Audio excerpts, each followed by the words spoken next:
Sveiki, mano brangieji žiūrovai. Atvykome į Norvegiją pažvejoti.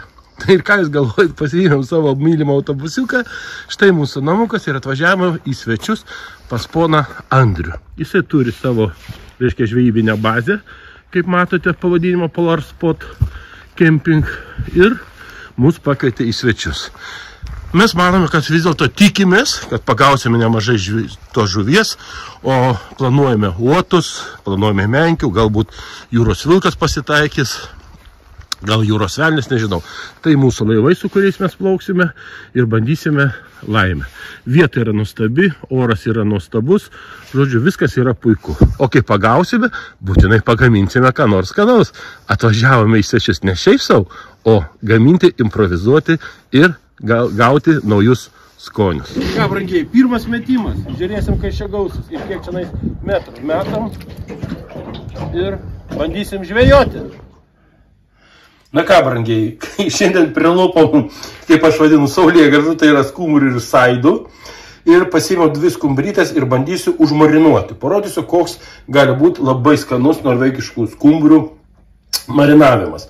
Ką mes dabar iš pradžių darysim? Nuplausim, išimsim vidurius, išvalysim, nusausinsime ir visą eigą toliau aš jums parodysiu. O tuo tarpu, kol mes tvarkysim ir darysim, mes užvirsime marinadą. O marinadas bus taip. 1 litrui vandens, 1 šaukštas druskos ir 2 šaukštai cukraus. Lauro lapų, kvapiųjų, karčiųjų pipirų, aš dedu krapų džiovintų ir truputį aliejaus. Kažkur tai apie 2 šaukštus.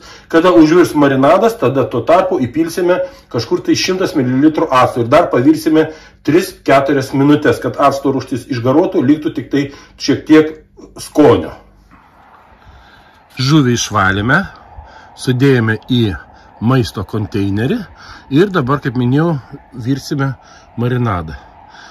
Tik be pavydo scenų. Marinadas tuoj užvirs ir pavirsime kažkur tai apie 5-10 minučių, kad lauro lapas ir kvapiai kartieji pipirai atiduotų savo skonius.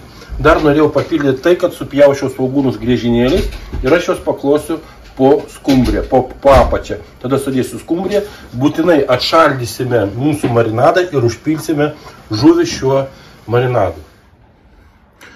Marinadas atvėso, na ir ką, beliko dabar užpilti nuostabę skumbriją. Dar ties ant viršaus svogūnėlių papjaušiu ir uždėjau. Gali būti su pipiriukais, galim pilti, čia nieko baisaus, bet svarbiausia, kad apsemtų. O bože, mano bože, lauro lapelį iškrit. Jo, nu, apsisėmė, viskas. Dabar uždengsim, pašausim į šaldytuvą ir rytoj skanausime, brangieji.